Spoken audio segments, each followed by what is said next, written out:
Continuation of treatment, nerve sparing procedure.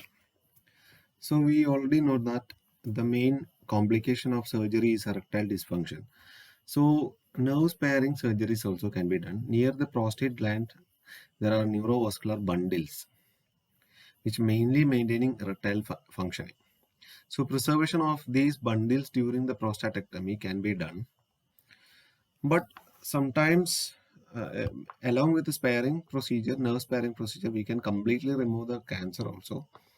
But in some cases that also doesn't work out. So there is no guarantee that potency will be maintained. Cryotherapy is another therapy, so also termed as cryoablation. Here we are using probe which is having liquid nitrogen, and the liquid nitrogen can deliver freezing temperature which can destroy the tissue. The procedure is done with the help of transrectal ultrasound truss. So treatment will take about 2 hours, and usually we have to undergo spinal anesthesia. But here advantage is it does not involve a large abdominal incision. But there are some complications of cryotherapy like damage to the urethra. Sometimes it can insert it through the urethra, so damage can occur. It may sometimes it may lead to ureterorectal fistula.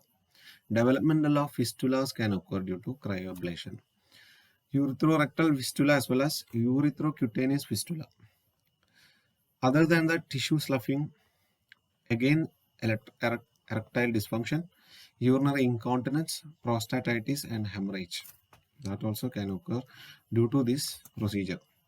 Radiation therapy is commonly done. In that, external beam radiation therapy is most widely used.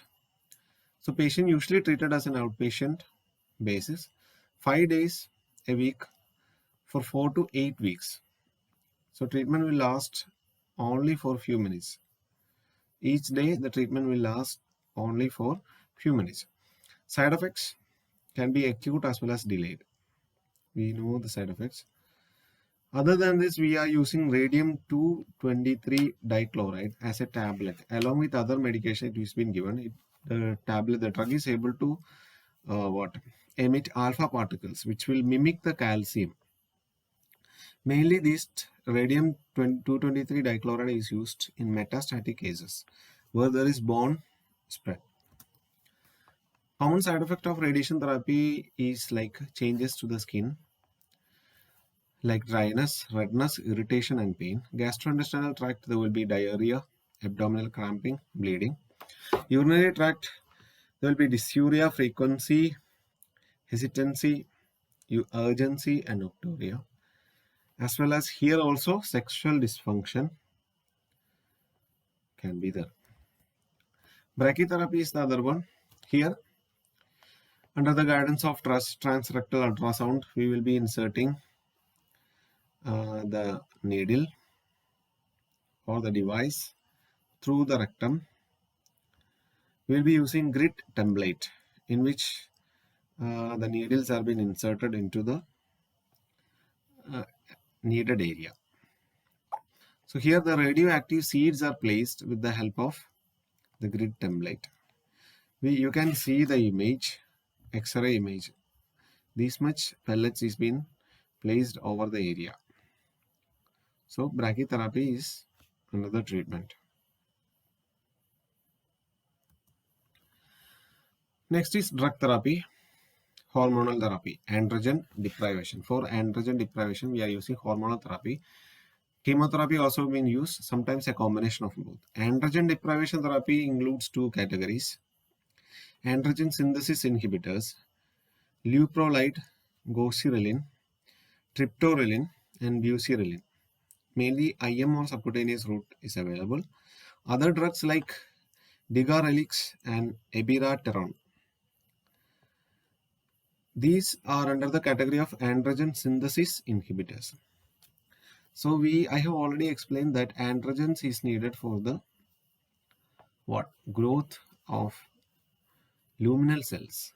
So if you are not providing this androgen, the growth will be decreased, or even the growth will be retarded. So the cancer cells also will be, development also will be retarded. Androgen receptor blockers like bicalutamide, flutamide, nilutamide, as well as enzalutamide. So these are hormonal therapy. Next, coming to the chemotherapy. Chemotherapy as a major therapy we are not using. Mainly palliative treatment we will be using chemotherapy. Drugs like docetaxel, paclitaxel, cyclophosphamide, espremestine, most commonly used drug. Now a vaccine came up. It's a new treatment. Trials are going on. Sipuleucel. This vaccine will stimulate the patient's immune system and it will act against the cancer. This vaccination is only useful when hormonal therapy become resistant. Otherwise, it will not be using because the proper clinical trials is not done. Orchiectomy is another procedure. In this, a bilateral orchiectomy, that is removal of the testis, has been done so that androgens are not producing. So further damage can be prevented. Further spreading can be prevented. So orchiectomy will shrink the prostate gland, thus relieving urinary obstruction. So after orchiectomy, the weight gain and loss of muscle mass can alter a man's physical appearance. So there will be so much psychological changes which the patient will feel inside. So in this particular surgery is, in most cases, it is avoided. So patient teaching should be given properly. Teach the patient to manage urinary catheter at home. Teach to identify and inform the complications. Teach Kegel exercise and voiding management. Educate to eat high fiber food and avoid high saturated fatty saturated food. Teach to do perineal exercises. Discuss the adverse effect of radiation therapy and surgery. Encourage to maintain as normal as possible lifestyle during recovery. Means a good lifestyle. Teach the patient to avoid training, exercise, strainful exercises, as well as heavy lifting until the physician allows. Encourage him to walk frequently and avoid prolonged sitting. It will initiate the urination fast. So nursing diagnostic like impaired urinary elimination related to mechanical obstruction of urethra. Secondary to enlarged tumor as evidenced by decreased urine output. You can write the urine output, decreased urine output. Risk for infection related to invasive procedure. Acute pain related to presence of surgical incision as evidenced by pain scale score. Risk for sexual dysfunction related to surgical removal of prostate gland. Deficient knowledge regarding the treatments and outcome of the disease. So that is all about prostate cancer. Thank you.